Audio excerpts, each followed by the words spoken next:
Good morning to all the viewers.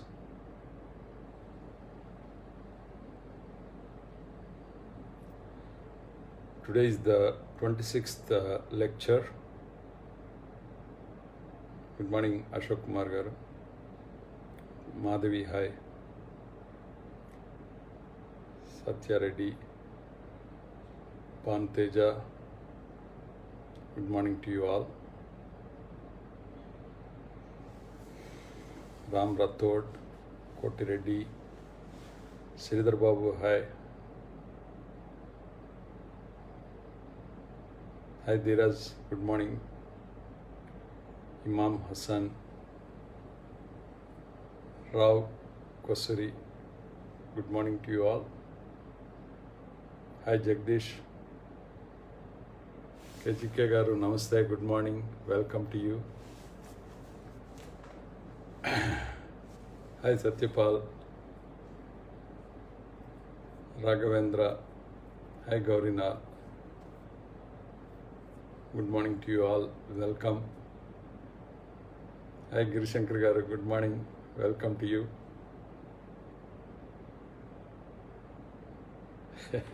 Weekend, yeah. Thank you Ashok Kumar garu. Yeah, Isan Kamraj, good morning. Ramatirtham, hi Srinivas Gupta garu, good morning and welcome to you. Damodar Ramyo. Hi Subramaniam, good morning. Sajjan Gandla Mantesh, good morning sir. Sivaraman Rajendran. Hi Lakshmi, good morning to you. Santosh Reddy, Venkatesh Babu, Ravindra Babu, Nikhil, Manish Bandela, Deep Mukherjee. Good morning to you all. GT Vanam. Maul Rao garu, good morning. Karunakaran, Kalai Vanakkam. Krishnamurthy garu. Dada Sahib Deshmukh. Hi Apparao garu. Good morning, welcome to you. Sai Ram. Mukesh Obli, Ashok Sharma, Appasamy. Yeah, I keep seeing you in Facebook very frequently. Appasamy, welcome to you. Sunil Jangate, Satyavardhan Reddy, Anand Dave, Pavan Ladkar, Muhammad Ajimullah, Ganesh Nimje, Metla Srinivas Rao garu. We'll start in 2 minutes. Subhash, welcome, good morning, Kalai Vanakkam. Ramesh Kita, Patel Dheeraj, Srinu Atluri from Om Shri Projects, Satyavardhan Reddy, Satish Kumar, Mandlik garu, good morning sir, welcome. Mahesh Chogle, hi Durga Prasad, welcome to you. Akash Kudkyal, BVRK Swami garu, namaste, welcome sir. Surya Teja, Nandu Srirama, Hemant Reddy garu, welcome. Sheikh Majid Ali, Kiran Deshmukh, hi Abdul Kalam, welcome to you. Good morning to you all. Abidal Ali, Veera Reddy, Mohammad Manjur Pasha, Mohammad Ishaq, welcome to you all. We'll start in half a minute, 1 minute. Mandar Manohar, welcome to you all. Ravi Hosamani, Kiran Belavi, Yogesh Lambate, welcome to you all. Ankit Chanda, Rakesh Singh. Highway, yeah, it is there.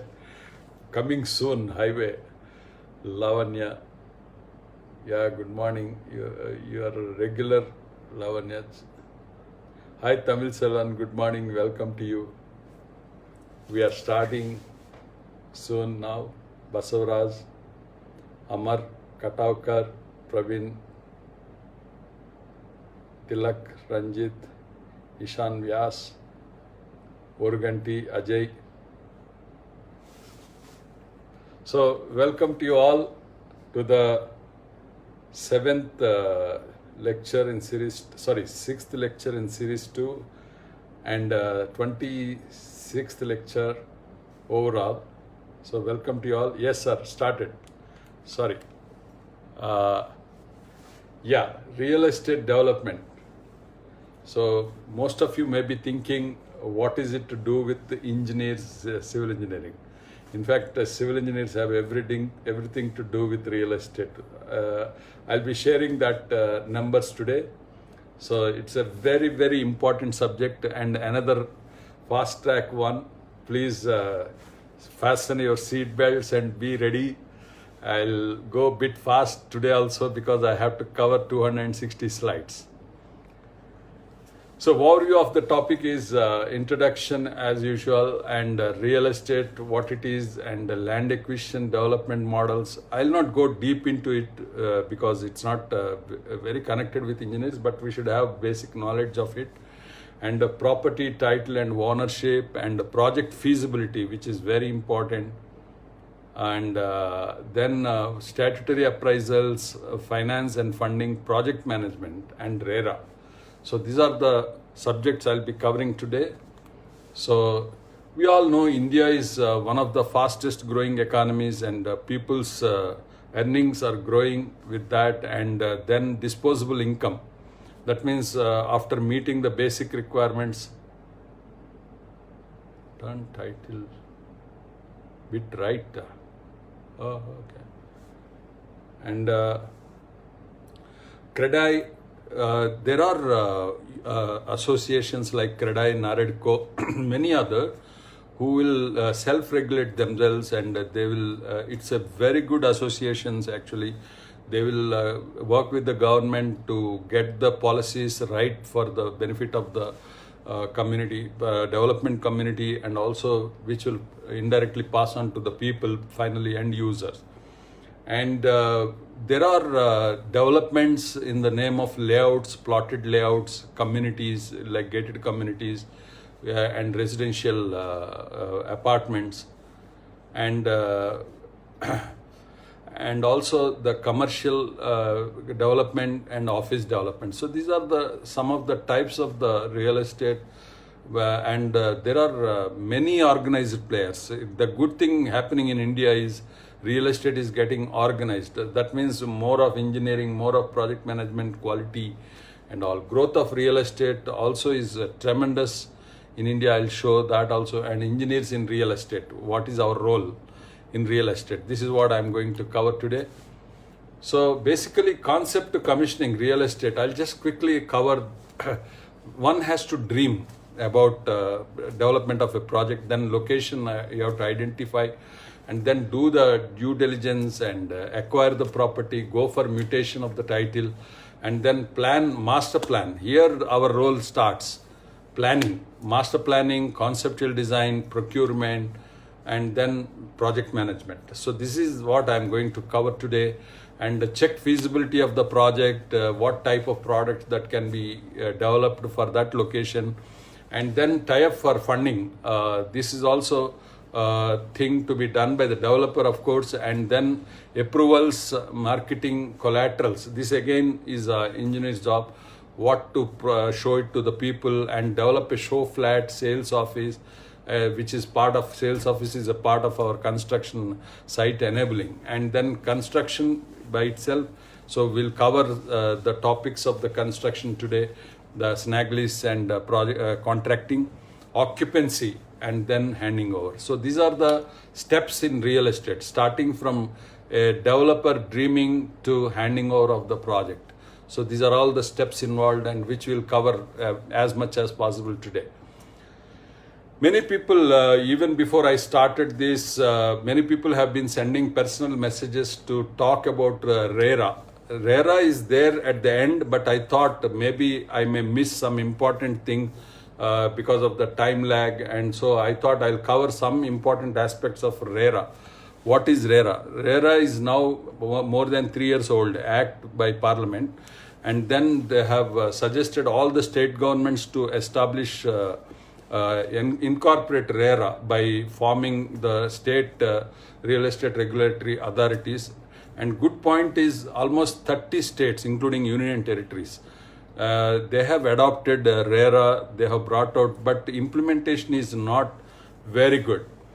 And the main objective of the RERA is to establish and regulate real estate sector, finally benefiting the end user, supposed to. And then to ensure transparency and efficiency in selling real estate. In fact, we don't need an act. We had the consumer forum and all that, but still, because they are taking a lot of time and all, they have made fast tracked the dispute resolution and complaint resolution through RERA. So to protect the interest of consumers and establish an adjudicating mechanism for speedy dispute redressal in real estate sector. This is the main objective of the RERA, and to publish and maintain a website with records of registered real estate project. This is the main job of the RERA, so that if anybody wants to buy a project, if a RERA registration number is published, you can go and verify in RERA website so that whether it is registered or not. To establish appellate tribunal to hear appeals. Suppose RERA decisions can be challenged. So RERA itself will appoint appellate tribunal which will verify the orders passed by the RERA itself, because every authority will have appellate tribunals. So if you look at RERA as it stands today after 3 years, there are so many companies penalized, most in UP actually, and then Maharashtra.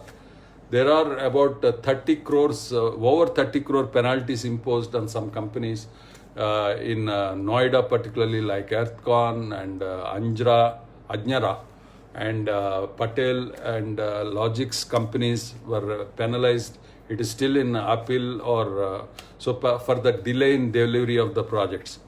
So RERA notified in 30 states, 42,000 projects registered now. And Maharashtra and Gujarat contribute 50% of these registered projects. Means other states still have to add to these registrations actually. 1665 RERA registered projects delayed by more than 5 years already. That means those mostly in Noida actually. This is the very startling data actually.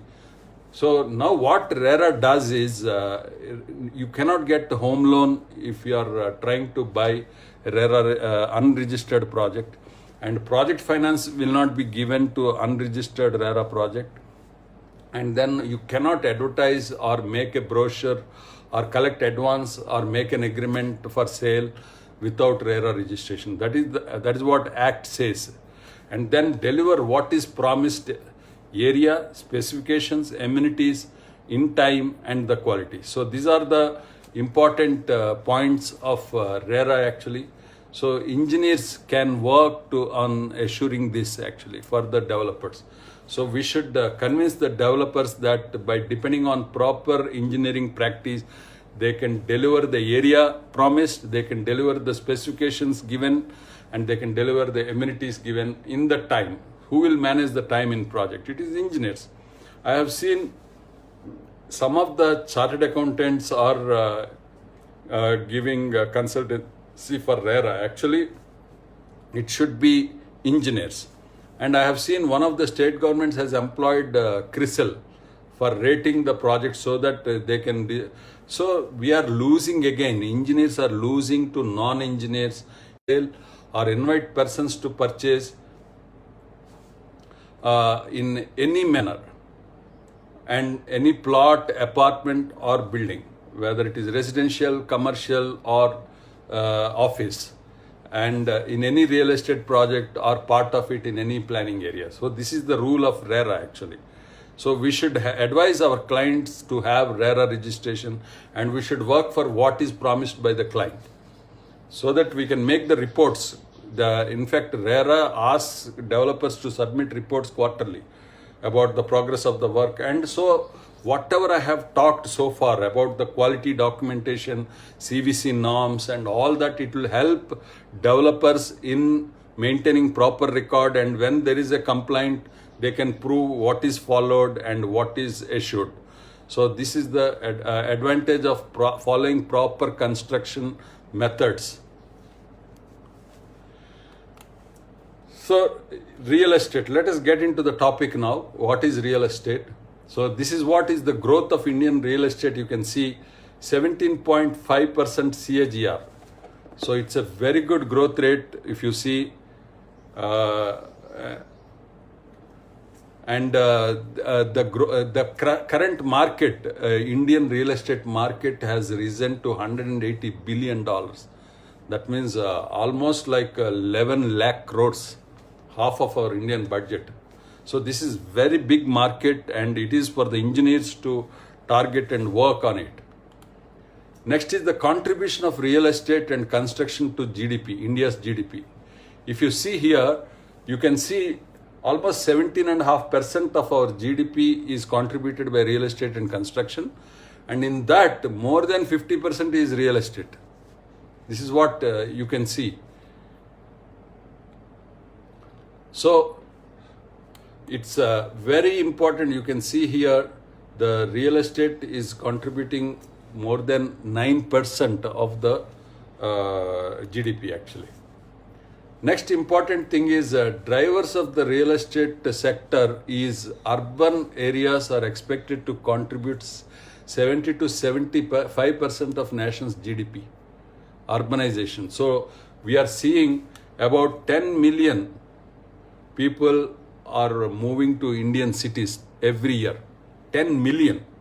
Imagine how many houses we have to build. If it is 1 crore people, means we have to add at least 20 lakh houses, 30 lakh houses, and imagine that connected office space and all to that. So it's a huge requirement for real estate and it is a driver. And another thing is, you can see here, average household size is expected to decrease from 4.8 to 4.4. That means number of people living in a house, if it reduces, number of houses requirement will increase. That's what is happening. The per capita income in urban India is expected to triple from US dollars 280 to, 2,800 to 8,300. That is by 2028, 8,300 US dollar. So with this, real estate development is a big thing to happen, and still a lot of scope for many people to enter into the, And so layouts, the development of the bare land into usable, constructible layouts, and then residential construction, apartments and gated communities, and then commercial construction. These are all interconnected. If you are having more than 1,000 houses, means you need some commercial activity and you need workplace for those people, and vice versa. If we are adding commercial and office, that will create employment and that will require housing. But with the current corona situation, please note, dynamics is going to change a bit. There will be more. You must all have seen Tata Consultancy Services, TCS, has announced by 2025, 75% of their employees, workforce, will work from home. That means our planning of residences should change. That means every house, living area will have family connecting facilities like family group get-togethers online, and then every house will have a small office space to connect with their office. So we have to think about the requirements. By the end of this lockdown period, by next year, the requirements of planning and design will change in residential, office, commercial, everything. Next is the land acquisition, title, ownership, leasing. There are lands that are leased, and joint development by development general power of attorney. So these are all the terminology that is used in real estate. And you need statutory clearances from Panchayat, DTCP, Directorate of Town and Country Planning, corporations, municipal corporation, and urban development authorities. And then NOC, no objection certificates. Any engineer, designer involving in any real estate project has to know that there is a revenue NOC. Clients come to us and ask us to start planning, but we have to realize that without revenue NOC, if you start working on the project, it may not take off. We'll be wasting our time. So these are all important thing. And traffic NOC for commercial projects, and Airport Authority of India to clear the height of the building, Pollution Control Board or Ministry of Environmental Forest, non-agricultural land use, and then defense land. These are all the no objection certificates depending on the location of the project. And then finance, equity, REIT, FDI, non-convertible debentures, and initial public offering, IPOs, project loans. These are all the types of fundings in real estate, because any one of us, if we want to become developers, we should know about all these things. And sales and marketing, branding, credibility, sustainability, and green buildings, and value engineering, product identification, and catchment of the market. So master plan, concept design, design development, I'll be going a bit in detail about these things because it is connected with engineering. And budget, valuation of assets, that is another job of engineers actually, valuation of properties, home loans, project approval, all these have engineers' role. Construction, labor contract, shell and core contract, lump sum contract, and project management. Occupancy certificate, again structural engineer has to certify finally, inspecting and saying that building is built as per the design. Water connection, power connection, amenities and recreation, and society formation, snag list, handing over, maintenance, and REACT. So these are all the points that I'm going to cover as we move forward. So there will be a development agreement come GPA, development management agreement. These are all the types of development that can happen. Sale come GPA, simple mortgage by deposit of title deeds, and registered mortgage. So these are all the documentations that happen on the property once it is acquired. Next, I'll talk about how we make project feasibilities like this. These are all some of the examples I have done. So half acre land, if you can build 60,000 square feet, the cost of construction, including all administration and all, if it comes to 2,000 rupees, the overall cost of the project will be 12 crores. And area to the developer 50-50 with the ratio, it is 30,000 square feet. And then sales income will be, if at the rate of 5,000 rupees if you take, so 15 crores, and net receipts are 3 crores. And investment required for such project is 5 crores actually, whether it is loan or equity or whatever. And the period of development average is 3 years for such project. And then return on investment will work out to 60%. That means 3 crores out of 5 crores investment. And then yield per year is 20%. So this is the one example. And another medium-sized project, if you take, it is about 9 lakh square feet in a project land of about 6 acres. And 1,800 is cost of construction because the volumes have increased. 100 rupees for permission, 100 rupees for administration, consultancy, and all that. And 2,000 rupees again, and it works out to 180 crores project cost. And the area for developer, which is 70% here, because it is a high-rise project, it is 6.3 lakh square feet. And sales income will be at the rate of 3,500 because it is outside the city limits, and 220 crores. Net receipts will be 40 crores. Investment required for such project is 30 crores. And period of development will be 5 years because it is a larger project. And return on investment is 133%, but yield per year is 26%. So like this, we work out the feasibility. And a residential villa project, it is 2.5 lakh square feet. Cost of construction again is 2,200. In villas it will go a bit higher, and permission cost also will be there higher. And then it is 50 crores, and return on investment will be 25%, because villas again it is so large projects also we have done feasibilities like this. I will not go into reading this. I have shared this already with you. If you have any doubts, like large 2,000 acres, 1,000 acres master plan and development also will yield good returns. So hospital and medical tourism project we have done. So any project, I have taken the photographs of some of the projects where before commencement of work, how it looks, and as we start excavation, and another site where we had old buildings in the site before commencement. And this is what is planned, and this is what is the collateral. Collateral means in the brochure we show this is what we deliver. So with RERA, you have to deliver everything. Everything will be, somebody it seems has gone to RERA because the position of tennis court is changed in the layout because of some convenience. He has gone to court and gone for compensation. Like that, we have to be very careful in planning.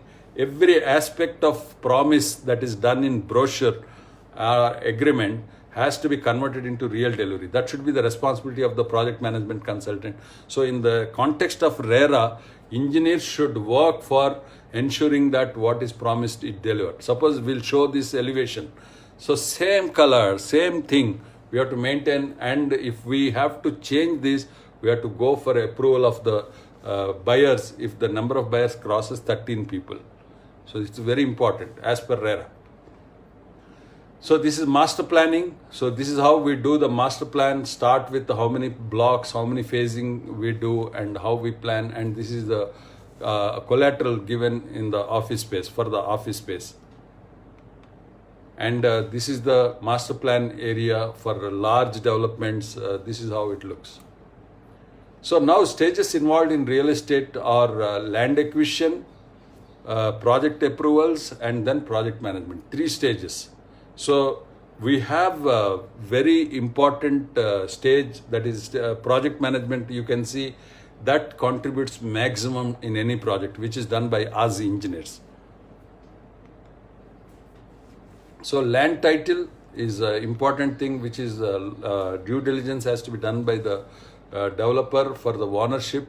And there are so many ownership models. We have to verify state ownership or government ownership, or public property, or personal ownership, common ownership, communal ownership, that means endowments department, and then collective ownership, private ownership, cooperative ownership. So these are all the types of ownership. And leasing, there are people who lease the land, who take the land on lease, long lease, 30 years, 90 years. We have to check all that, ownership of the land. And joint development, by development come general power of attorney. This is a model where the owner and developer become partners. And mind you, in RERA, the owner also is liable. Landowner who is giving for development is also equally liable as builder developer. So let us tell our clients that owners should also be made accountable. Of course, as per the Act, it is accountable. So owners also should sign any change that we are doing in the project. So approvals for obtaining license, these are the timelines given, 15 days to 60 days, and land use conversion, it goes up to 6 to 8 months. And the title verification, like Patwari, Tahsildar, or you have to collect the revenue documents, it will go up to 6 months sometimes. And then registration department, non-encumbrance certificate, NOC from Pollution Control Board, and NOC from Forest Department, and NOC from CRZ. We have seen a problem in Kerala. 20-30 story building has to be demolished because they have violated CRZ norms. So development license, that is every developer should take the license to develop from the corporation. And then we have ancient monument distance, that is a heritage building. If you have in the vicinity, you have to take NOC from the Heritage Committee. National Highways, Airport Authority of India, building layout approval from the Development Authority, and intimation of disapproval if it is there from Development Authority. and infrastructure layout approval, other common facilities, commencement certificate, that is for the work commencement certificate.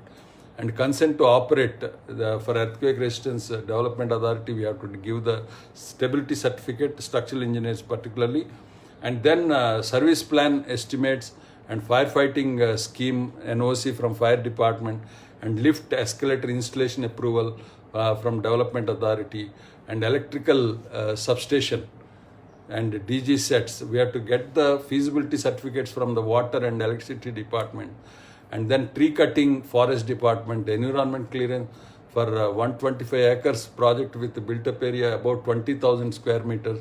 Now it has come to pollution control board. They have made it 150,000 square meters. That means more than 15 lakh square feet development, you should go to Minister of Environment. Otherwise they have authorized the state governments.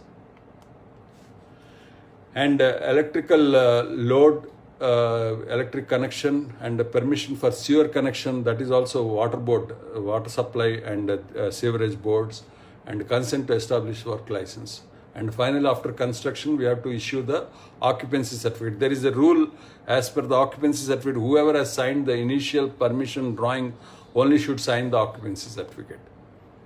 And approved building plans are required, approved service estimate plan, and NOC from Airport Authority, NOC from Pollution Control Board or Ministry of Environment and Forest, fire lifts and generators, STP, all this we have to have. So it's a long time period actually.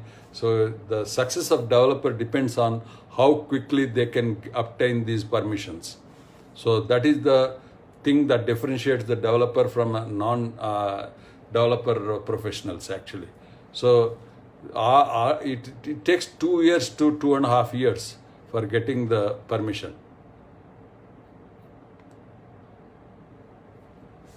So innumerable approvals in Mumbai, for example, I have taken some case study data.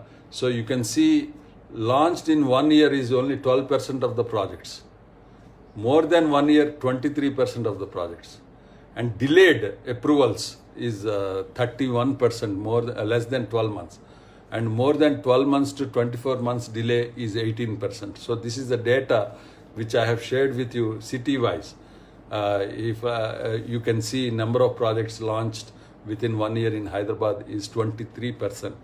So like this, we have to take care of this. So single window clearance has come into play, but this also, we are finding ways to escape from the window actually. So this is the problem in every city. Basically, it is the attitude of the officers, it is the attitude of the developers. We have to make it systematized, and if we file online, we should get the permission to start construction. That is the thing we are looking for. Open space reservation in layouts is very important, and any development of project more than 5 acres, we have to leave 10% of the land as an open space. And any unplotted development also should have 10% open space. Residential development, commercial development, and categories of commercial, we have hotels, public houses, restaurants, cafes and retail stores, office buildings, industrial. Nowadays, logistic parks also is one of the big real estate thing in leasing models. In the view of Amazon, Flipkart and all, they are acquiring huge spaces for leasing actually. So somebody asked me, post-COVID, what will happen? Post-COVID, the dynamics of real estate will change, but the requirement of real estate won't change. There will be a huge demand. Real estate demand is not going to fall in India, but instead of offices, it will go to logistics. Instead of a house of 1,000 square feet, it may increase to 1,200 square feet, like that. And office spaces may shrink, or there will be conversion. Like recently in Hyderabad, we have seen the hospital's requirement will grow. In Hyderabad, recently a games village apartment building, they have converted into a hospital. Fast, within 2 weeks, 3 weeks, they have converted into a hospital. So this kind of requirements will keep coming. So we have to be waiting for such opportunities and take up such developments, conversion from usage. So retrofitting is going to be the big demand post-COVID. For engineers' sake, I am telling. And then office. So office space, co-working spaces is a big thing. Co-living spaces is to be a big thing. And then statutory clearances. I keep telling about Panchayat approval is not an approval proper. Panchayat has got authorization only to give permission within 300 square yards or 10 meters height building maximum. So please don't accept any Panchayat approval. Always go for DTCP if it is rural area, and metro development areas, you go for this. Next is the Panchayat approval, then limitations we should know. Then DTCP, we have these statutory plans, special plan, town and country planning. We should go for the permissions from DTCP for anything that doesn't fall in corporation or municipal areas or urban bodies. And then also the for DTCP, whichever is not falling in urban areas, or we cannot get permission from Panchayat. So this is the scope. So functions of DTCP is to give and corporations approval of layout proposals and processing. This you all can get local bodies details. Urban development authorities are those which are surrounding the corporation. That is, future development that can take place around the corporation is also regulated by urban development authorities. So revenue NOC we have to take, that is ownership confirmed, that government has no claim on that land. This is important for the developers. Traffic NOC for any commercial institutional projects where there is a sudden influx or efflux of people. And then airport authority for height clearance of the building. And then this is engineer's job. Again, we have to take the mean sea level. And fortunately, airport authority has given the mean sea levels of every city map. So you can check online by giving latitude and longitude of the location of your project. You will get the mean sea level that is up to which you can. So you take the mean sea level of your project and then see up to what height you can construct. So this is the airport authority and the pollution control board. There are NOC required. So I have shared the guidelines here. Beyond 20,000 square meters, any built up area, you must go for clearance from pollution control board. And then up to 1,50,000 you can get it from PCB. Otherwise you have to go for Ministry of Environment and Forest.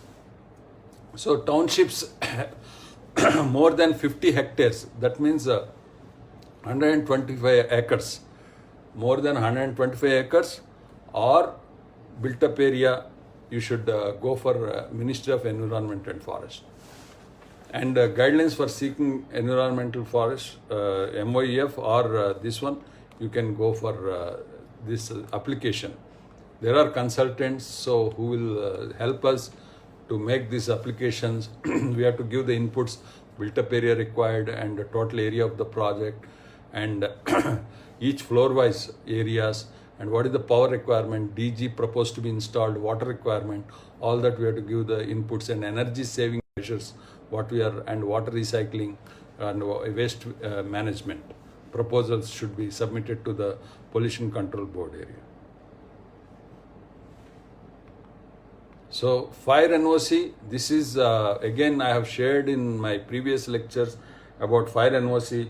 So you have to go for fire NOC for the buildings exceeding, residential buildings exceeding height of 15 meters, or any commercial building or office building, you must go for no objection certificate. And in NBC, National Building Code, these are given. What are the criteria you have to satisfy for getting the no objection certificate from the fire department. So this is the checklist of the fire NOC, architect, structural engineer, electrical contractor and fire safety we have to sign. So this is the NALA, non-agriculture land application. So we have to pay the conversion of agricultural land into non-agriculture, that is residential project or commercial project, any project we have to pay the NALA tax to the government. It varies from state to state, of course. Land use, because land revenue is a subject of state actually. And land use, that means land use conversion, whether it is a residential project or a commercial project, we have to take the land use certificate from the planning department. So project funding, equity, REIT funds are there, foreign direct investment is there, non-convertible debentures, IPO and debt, that is loans from the banks or institutions. And cash inflows include rent, operating expenses, recoveries, and fees, parking, vending services, proceeds from sale, tax benefits, depreciation, tax credit. For affordable housing projects, there are tax benefits like income tax subvention. And cash outflows include initial investment, down payment to the owners or land acquisition, all operating expenses and taxes, debt service, that is the interest on loans, capital expenses and tenant leasing costs and costs upon sale. So sales and marketing, branding, credibility. So this is the very important aspect. Credibility is an important thing for the people to sell, and sustainability aspects and green people are looking for nowadays. And now project management will start. So what is the project management? We all know, but today I'll be covering different aspects of project management from a developer's perspective, what all he has to look for. And cost management, project implementation, and monitoring and evaluation. These are the three functions of project management. So master planning, it starts with master planning. Once he acquires a land, what can be done, what products can be offered, and how the development phasing can be done depending on the market demand. So this is the master planning. And then concept design. Once master plan is okayed, then we'll go for concept design, that is how it looks and what should be the size of the flat and what should be the 2-bedroom or 3-bedroom configurations and all that decided in the concept design.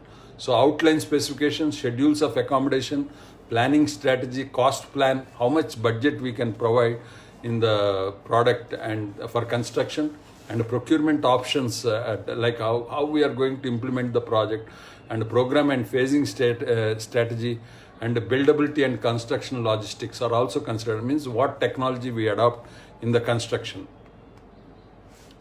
Then architectural concept, checklist for architectural design, and concept for structural design, and concept for service designs.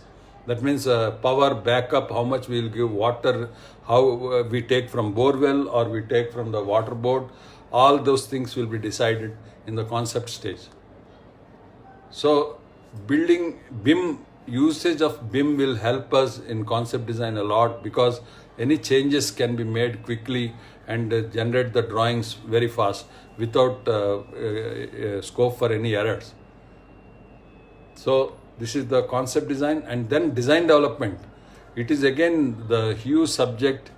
Design development is the detailed design of finishes, architectural plans, and then structural drawings, civil drawing, and MEP drawings.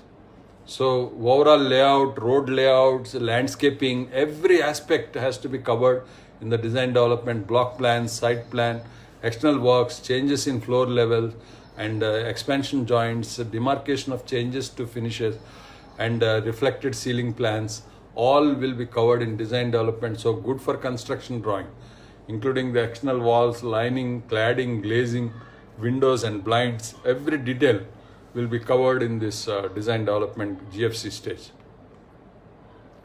So finishes, doors and ironmongery, sanitary fittings, room numbers and signage, all that will be giving in the drawings in the design development stage. So ducting, heavy pipe works for electrical trunking, trunk cable, and light, that is electrical conduits, and electrical wiring and air conditioning, plant room layouts, and then risers, drawings, wet riser for firefighting, access requirements, and all these are covered.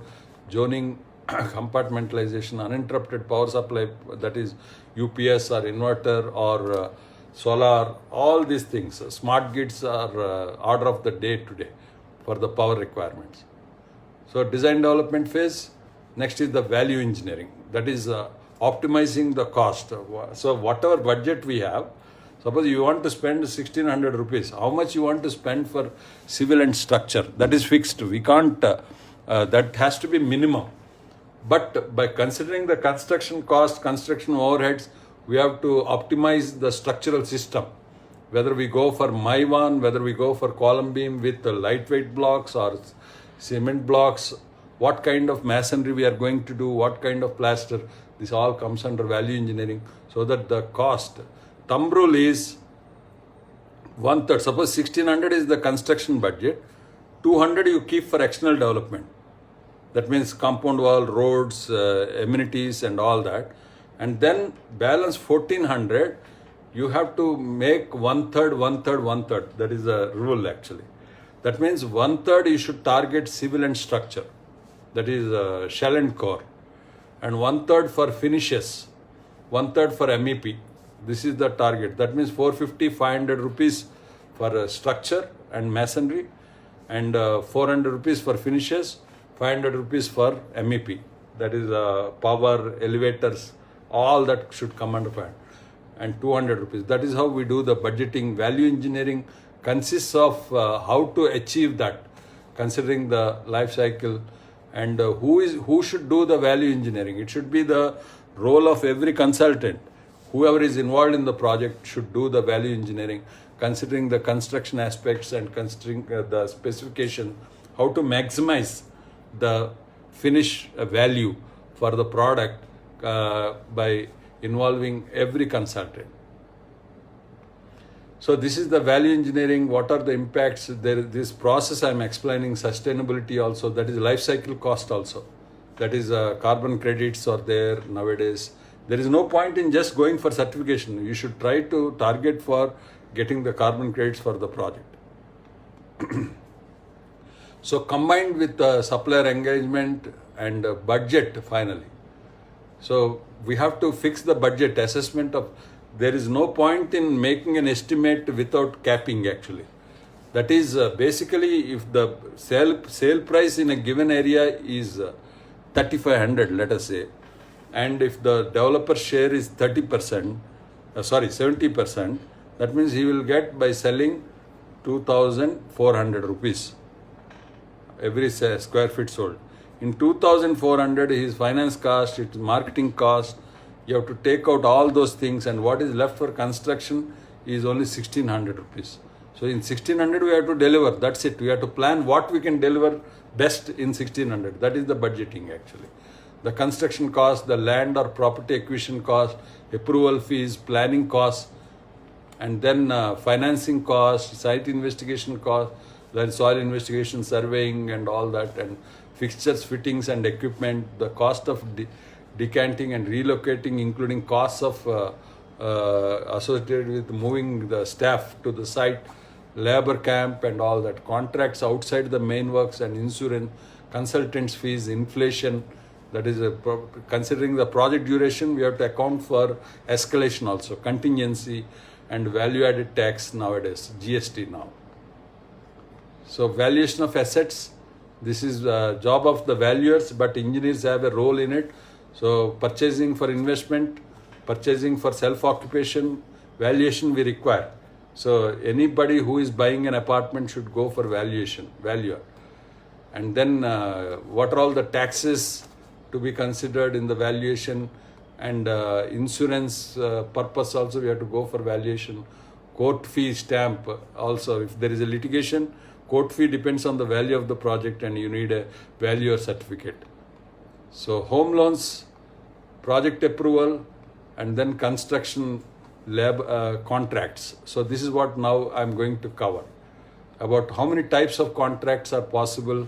So mostly in small and medium projects, they go for labor contracts. All materials are supplied by the developer or to the site. So the challenge there is reconciliation of the materials. And then the labor contractor engages the labor, and the whole cost of the labor, installation and all should be to the contractor. Sometimes contractors ask the developer to provide accommodation for the labor. And then water supply, power supply to the labor camp. All these costs have to be considered. So we have to write proper labor contract, what is in the scope of contractor and what is in the scope of the developer. So this is the job of the engineers. And shell and core contract, that means sometimes the developer wants to, because this is the first thing that has to happen fast, so shell and core will be given as a lump sum contract. That means brickwork, plastering and frame, concrete structure. That will be given as one contract. And then major advantages of shell and core is it speeds up the whole design and build process, because the cost is fixed. Suppose I have 500 rupees budget for shell and core. So I'll call the contract, whoever offers to do it in the given time, I'll give a contract. So I don't have the responsibility of good for construction drawings or cost control and all that. Of course, there will be a consultant on the developer side who will see that the design standards are followed, design brief is maintained. Next is the major contracts. We have competitive bidding, which is always good, lump sum price or unit price, and we have many types, cost plus models in negotiated cost plus models. So cost plus siding fee, cost plus guaranteed maximum price, and cost plus fee, a fixed fee plus profit sharing. These are all the types of contracts, and combination of all this also is possible. So we have to advise the developer which is the best for a given project. So two broad categories in contracts is a price given in advance contract, that is price based contracts, and contract cost reimbursement contracts. So this is cost plus model actually. So lump sum contracts, always the builder should prefer. Nowadays, these are the days of cost optimization. Ultimately, the buyer also will go for the best cost, and the developer also wants to pass on the benefit to the buyer at the best price. So they will be successful only when they will go for a lump sum contract, so that you are managing the risk of cost increase. And the contractors know how to manage their cost better than the developer. So developers should not put their hands on brick and mortar. So we should advise that. So changes is difficult and costly. So that is a disadvantage if we make changes. When we go for lump sum contract, we should freeze all the specifications. We should freeze the scope. Then unit price contracts. That means no total final price will be there. We'll agree on unit price. Concrete, I'll pay 5,500 rupees per cubic meter. Steel, I'll pay 55 rupees per kg. Like that, we'll fix the rates, unit rates. Shuttering, I'll pay 45 rupees per square feet of the shuttering, including the centering and all. So like that, we have unit rate contract with which we can give the contract even before we finalize the quantities. We know the approximate cost of the project. Suppose I have 1 lakh square feet, 1600 is the cost, my budget is 16 crores. For the out of 16 crores, I'll spend 6 crores on shell and core, and for 6 crores, I'll make a budget approximate quantities of concrete, steel, shuttering, and other PCC and excavation and all, and I'll fix the unit rate and give the contract. Then I'll start issuing the GFC drawings. He will start excavation. By the time excavation is completed, my drawings will be ready and he will execute as per that. But there is risk in that also, because the quantities can vary 15 to 25% depending on actual design. So there won't be control on the cost when we go for a unit price contract. But the advantage is you can start immediately without going through contracting process and all that. Competitive bidding is difficult in this, and BOQ is not finalized till we award the contract. So there will be claims and litigations possible. Schedule of rates contract. That means I'll fix the BOQ and I'll allow variation up to plus or minus 5%, and I'll give the contract with the rates again. Here also unit rates, but they're based on the schedule and quantity. So this is always a little better. Mostly used is this in government contracts. And cost plus model. Nowadays, I'm seeing big developments going for, suppose you want to go for a good contractor, You decide the contractor and fix the cost plus model. That means he will raise the invoice for the material procurement, you pay for the material, and there will be a percentage agreed on the cost of material and labor, and you pay that percentage. That percentage goes from 12% to 17% in a cost plus contract. Or you can agree on a fixed fee. I'll pay 100 rupees per square feet. You do everything for me. I'll pay for the cost plus 100 rupees to the contractor. So like that, cost plus models are there. It is happening with companies like Shapurji, companies like Billy Moria or BL Kashyap kind of companies also. So cost plus is another model of procurement.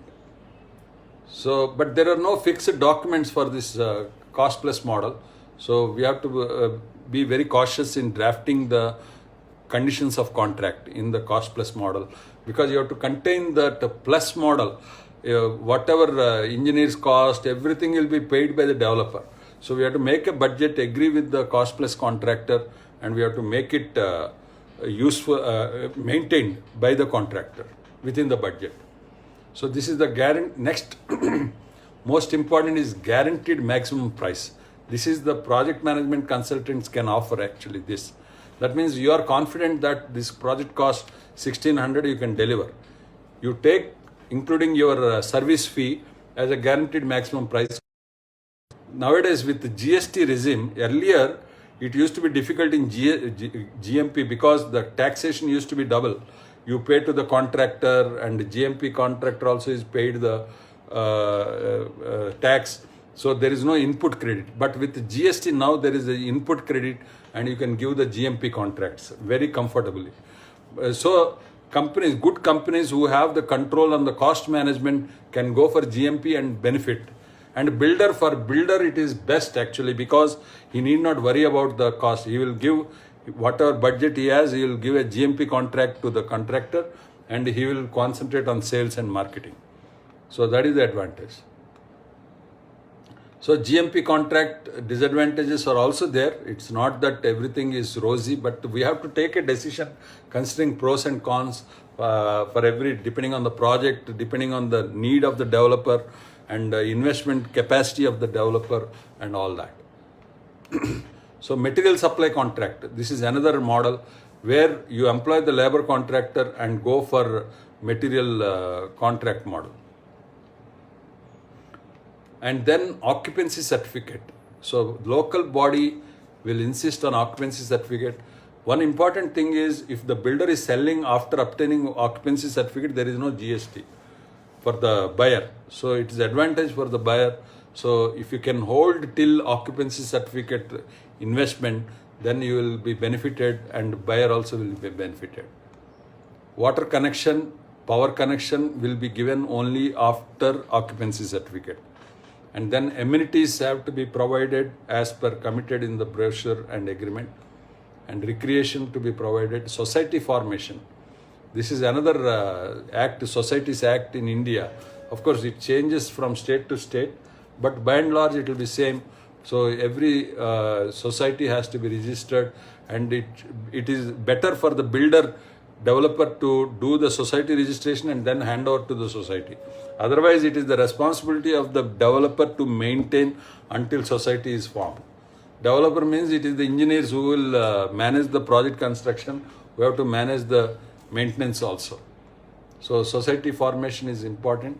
Snag list. Before handing over to the society, it is the snag list. It is a big list actually. I always say for every apartment, there will be 200 checkpoints.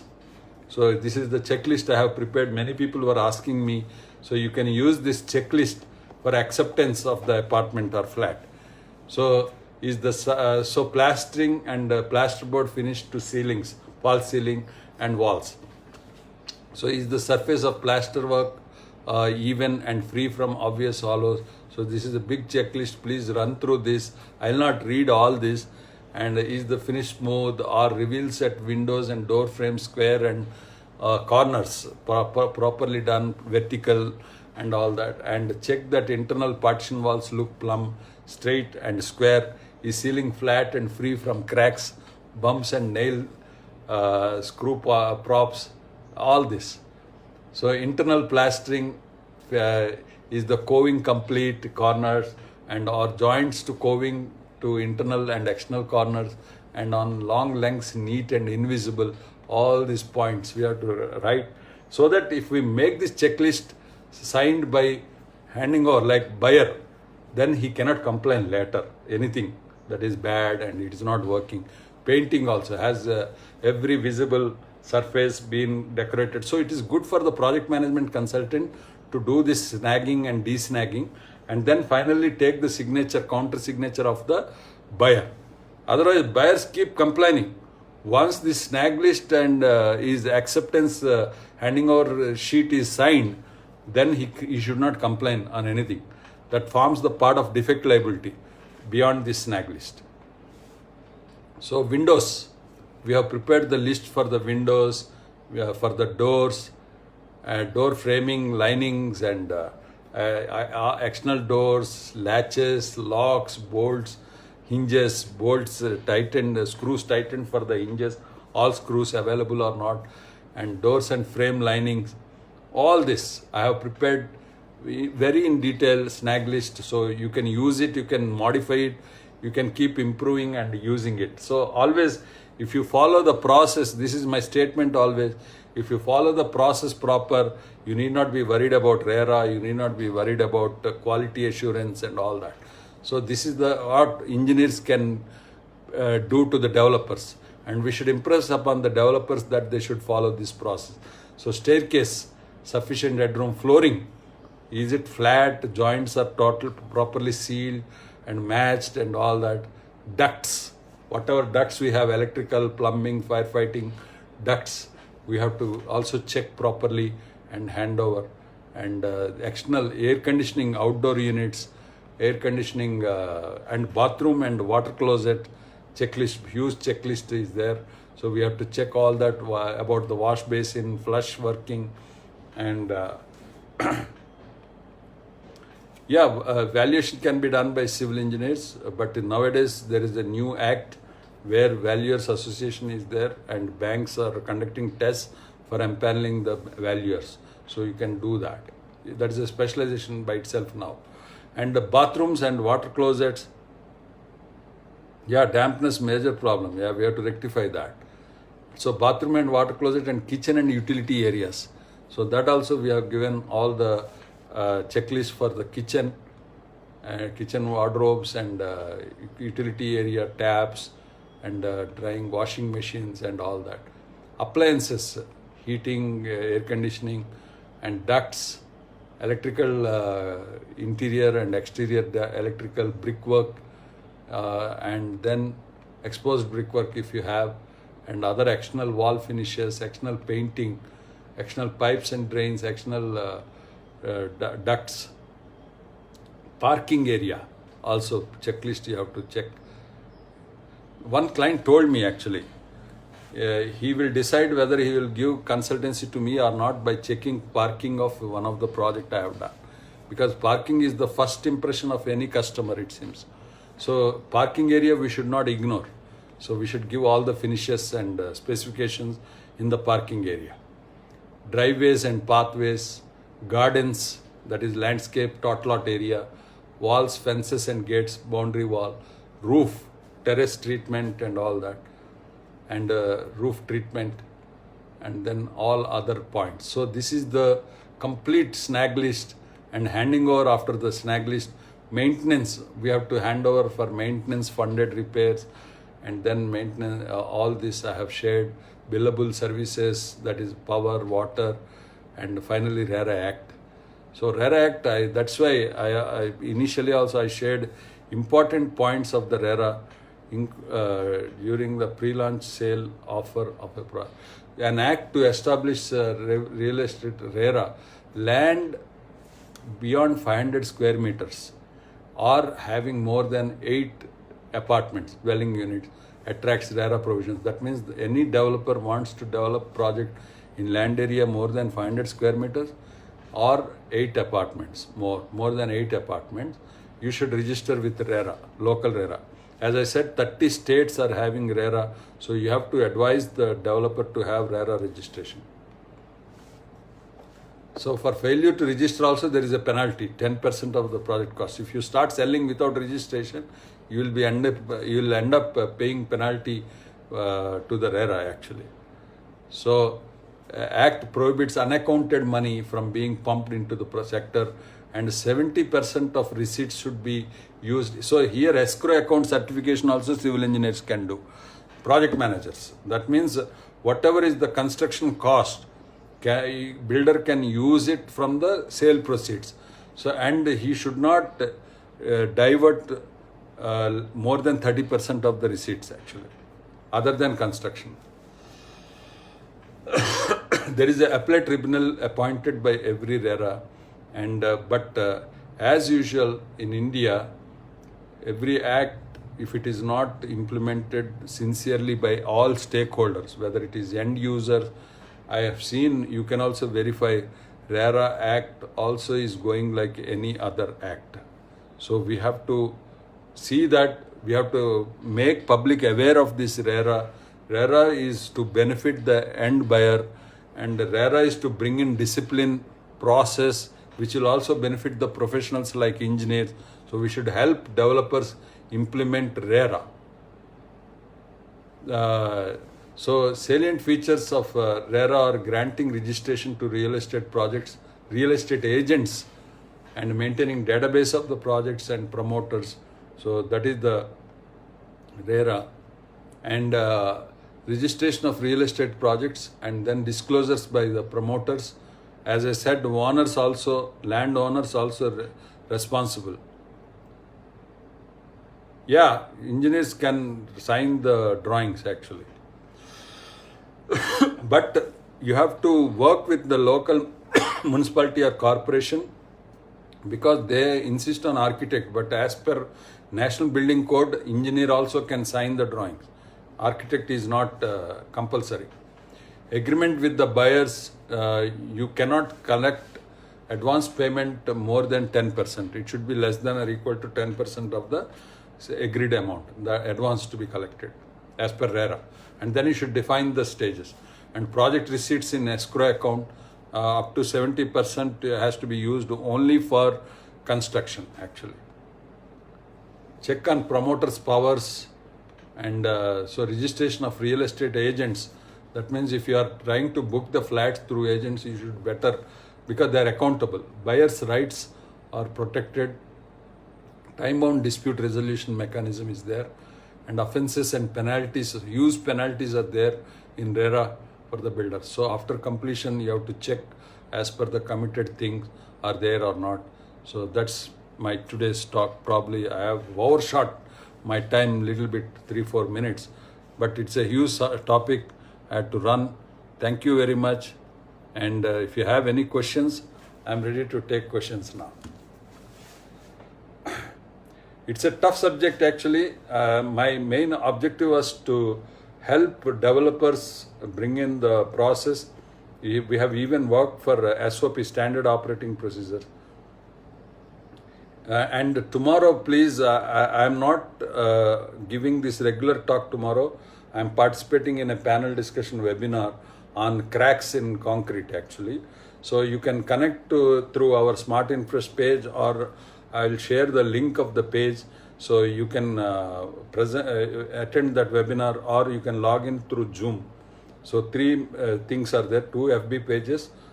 Is there any exam? Yeah, valuation. Yes, for valuers, you have to appear for an exam to register in the Association of Valuers. Thank you. Any questions? I'm here to answer. Escrow account means automatic. That means you have to open an account wherein only you can deposit the sale proceeds. So when you deposit, 30% only will go to the developer. Balance 70% will be in the project account, which should be used for construction, certified by the engineer or chartered accountant. More than 70 floors are allowed in Mumbai and not any other city. That is not allowed. If now Hyderabad allows any height. It is a bylaws actually.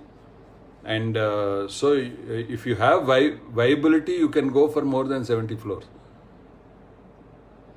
Rural areas also, yeah, RERA is applicable in the entire state. It is not for cities alone. RERA office is in Masab Tank in Hyderabad. DTCP office, Masab Tank. Urban Development Department is there. So you can go to RERA office there. Thank you, Anand Dave. Is there any course to know in detail? So, there is no course, but Smart Infrest, we help incubate startups in real estate. If you want, we will help you. Minimum qualification for valuer. Engineering is a qualification actually. Civil engineers have better opportunity. There are a lot of valuers who are civil engineers, consultants also. Include construction cost during pre-launch sale offer of project. Yeah, construction cost, I don't understand your question, Raghavendra. Can you be clear? Thank you.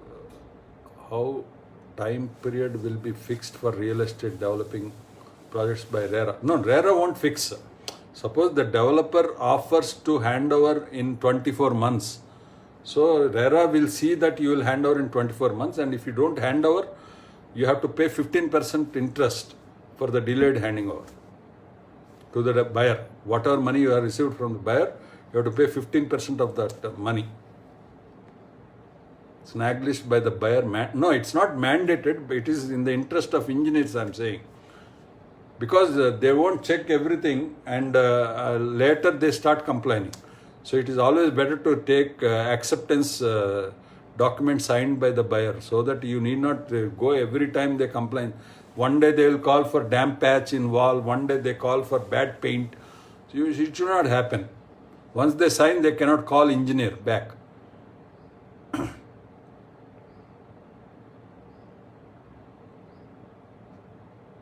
RERA for fees. RERA fee is fixed actually. Every state have fixed their fee for registration. Who is responsible for RERA area calculation? Yeah, that's a good question. Engineers also can sign. There is no problem. Engineers can also sign. Whoever professional signs, you should see that that area is delivered. Webinar meeting. Tomorrow, same 11 o'clock, you can join. I'll share in our WhatsApp groups and Facebook page. You can see and join. I'll share the details. Can contractor be held responsible for the guarantee of the quality of the project when builder supplies cement? Oh yeah, that's a big thing to be decided. If it is proved that any defect is due to quality of cement or steel, it is the builder's responsibility when he supplies, and back to back he will pass on to the supplier. Ultimately, it goes to the insurance case.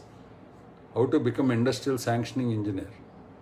There is nothing like that. Every engineer can register with the Commissioner of Industries and work with them. Civil contractor, please kindly confirm regards to civil construction in Mumbai. Okay, sure. Recycled water lines included in the project? Yeah, if it is considered, if it is announced, committed in the brochure or agreement, we have to provide that cost.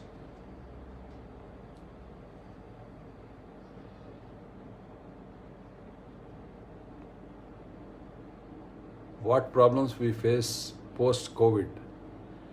Yeah, there will be a lot of issues. Some projects are abandoned without covering the reinforcement and all. Corrosion issues will be there. Construction joints will be there and all that. Defect rectification period.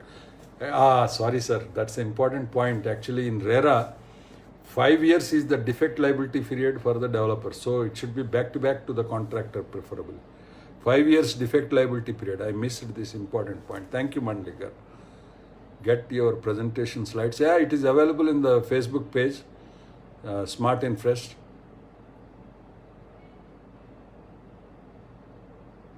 Webinar in our, you follow our Facebook page, you will get all the details. Previous season, yeah, all are available in Facebook page Box Drive. You can download from the Box Drive. 24 months because of uncertainty. Yeah, uncertainty, like government has already declared 3 months extension. So if your project is through this COVID period, lockdown period, 3 months is extended automatically without penalty. Everybody has to bear the brunt. This is unforeseen force majeure condition. Yeah, buyers 5 years warranty is there. Ask engineer to lay flooring after final amount is cleared from end user. Yeah, that's right. App group contact number. Yeah, we have shared the link in Facebook page. You can join the group using that link. Thank you, Venkatesh Babu garu. We have to log in for webinar. Yeah, Zoom, if you don't get, because only 100 people they are taking in Zoom, if it exceeds, you can attend the FB Live through, I'll share that link in Facebook page, you can see. On water retaining structure by using wall tiles. Yeah, it can be done. But it should be glazed tiles. And is there any specific norms, guidelines for green buildings? No, RERA doesn't talk about that. Whatever you commit, if you say IGBC, you should go for IGBC rating. If you say Graha, you should go for Graha. And if you commit gold, you should deliver gold rating, like that. And 3-star means 3-star rating. Defect liability period covers which issues? Basically, construction issues, leakages and performance of fixtures and all that. That is the defect liability. What benefit will civil engineering get through national infrastructure pipeline? Yeah, it is the engineers who have to work for those projects. Which one you suggest for long term and for residential? Residential UPVC is better actually, not gypsum definitely. DLP for 5 years, whereas lift vendors will offer. That's what you have to redraft your contracts. Make it 5 years and ask them to quote for it. If any builder, it's not maintenance 5 years, it is warranty actually. Builder is not registered with RERA, can buyer buyer won't get home loan and developer won't get project finance. Maintenance cost per it is about 1 rupee 50 paisa per square feet maintenance cost. That should be the target actually. So thank you all. I think I have covered all the points. So tomorrow will be a webinar, not a regular class, and day after I'll notify that. Thank you very much. Have a good day. Enjoy the time with the family. And CVC guidelines are there in my previous talk. Please follow those CVC guidelines, that is maintenance of registers and all that. Thank you very much. Bye. Have a great day.